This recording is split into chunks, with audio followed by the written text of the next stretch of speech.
Olá, voltei, como já previa no vídeo passado, a gente vai fazer agora vídeos semanais comentando as principais notícias relativas ao meio ambiente. A primeira coisa que eu gostaria de comentar com vocês é em relação a uma lembrança que o Facebook me trouxe, dessas que eventualmente traz para a gente, e trouxe uma é, na qual havia um comentário do Trigueiro, o André Trigueiro, que lamentava o fato do Brasil, o Brasil de Bolsonaro, estar abrindo mão de sediar a COP25 para discutir as questões climáticas. Olha como a coisa já mudou, né? Na COP27, o Lula, presidente eleito, já esteve lá, foi recebido com festa, fez um discurso impressionantemente bom do ponto de vista ambiental, saudado por vários chefes de Estado. Agora, em dezembro, vai ter a COP25, que é a COP da biodiversidade que vai acontecer no Canadá.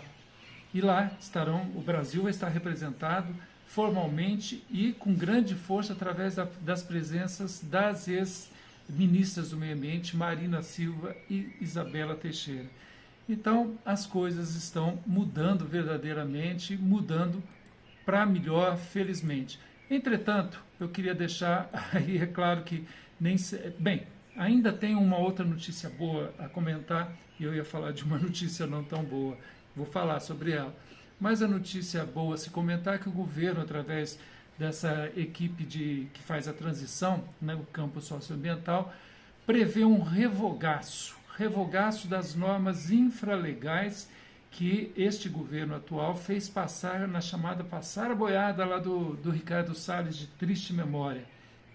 Não sei se vocês se lembram, ele falou que enquanto a imprensa estava focada na Covid, esquecendo um pouco outras questões de governo, ele propôs que o governo fizesse revogações e instituísse normas legais através de decretos, por exemplo, para poder favorecer os interesses que eles defendiam, que a gente já viu durante esse governo, são interesses da mineração ilegal, da extração ilegal de madeira, devastação da floresta, o agronegócio destruidor, né, que é aquele que vai para cima da floresta, que usa agrotóxicos a rodo, aí, agrotóxicos inclusive proibidos em outros países.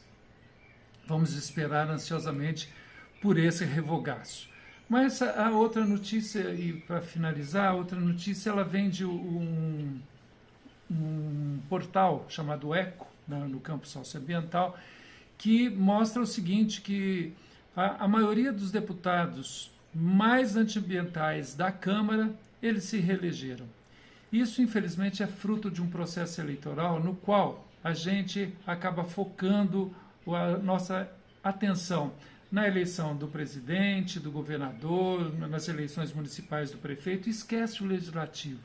E o legislativo é muito importante. Por exemplo, olha só os projetos de lei que esses deputados reeleitos, né, aprovaram, pelo menos num primeiro momento, e eles podem ser, ou na hora de passar no Senado, ser chancelados pelo Senado, ou num segundo momento pela própria Câmara. Esses deputados votaram na Câmara o chamado PL do Veneno, um projeto que visa flexibilizar mais ainda a aprovação de agrotóxicos, numa loucura, numa insanidade que a gente já viu acontecer nesse governo. Então, se já era ruim esse PL, pretende piorar. O PL 3729 de 04 é um PL que visa flexibilizar o licenciamento ambiental. Licenciamento ambiental que já tem seus problemas, né, do ponto de vista de impactos que provocam o meio ambiente em razão de suas deficiências, seus pontos de fragilidade, mas agora o que se pretende é uma coisa até que chega no limite do empreendedor falar, olha, eu não tenho nenhum problema, não vou provocar nenhum problema ambiental, então vou tocar minha obra. O outro projeto de lei também votado por eles é o PL da grilagem. Grilagem é o fato desses grandes latifundiários, por exemplo, derrubarem uma grande área de mata e depois colocarem boi no pasto e depois pegaram um documento e forjar esse documento como se aquela fosse uma terra ocupada por muito tempo. Então, existem várias terras em discussão sobre a legalidade e esse PL prevê a legalização destas áreas. O outro é que visa a municipalização das áreas de preservação permanente. Nessa medida, essas áreas ficam sujeitas às questões de interesse político local e a gente sabe que às vezes o prefeito, quando pressionado, acaba favorecendo os interesses imobiliários e outros em detrimento do meio ambiente. E por último, absurdo, né, o projeto que autoriza a mineração em territórios indígenas. Então, é uma coisa muito complicada isso aí da gente pensar só no executivo e não pensar e votar em pessoas que realmente representam os interesses ambientais e sociais no legislativo. Mas as coisas estão andando bem. Eu espero que esses deputados, ainda que reeleitos, eles sejam minoria no processo de votação de projetos como esse e que sofram a pressão, todo o Congresso sofra a pressão legal e importante da sociedade contra a aprovação desses verdadeiros absurdos. Começamos a viver um outro momento, vamos ter esperança, mas não descuidar, estarmos alerta sempre, pressionando para que as coisas caminhem agora no sentido de um futuro mais promissor, com respeito às questões sociais e ambientais. Tá bom? Até a próxima.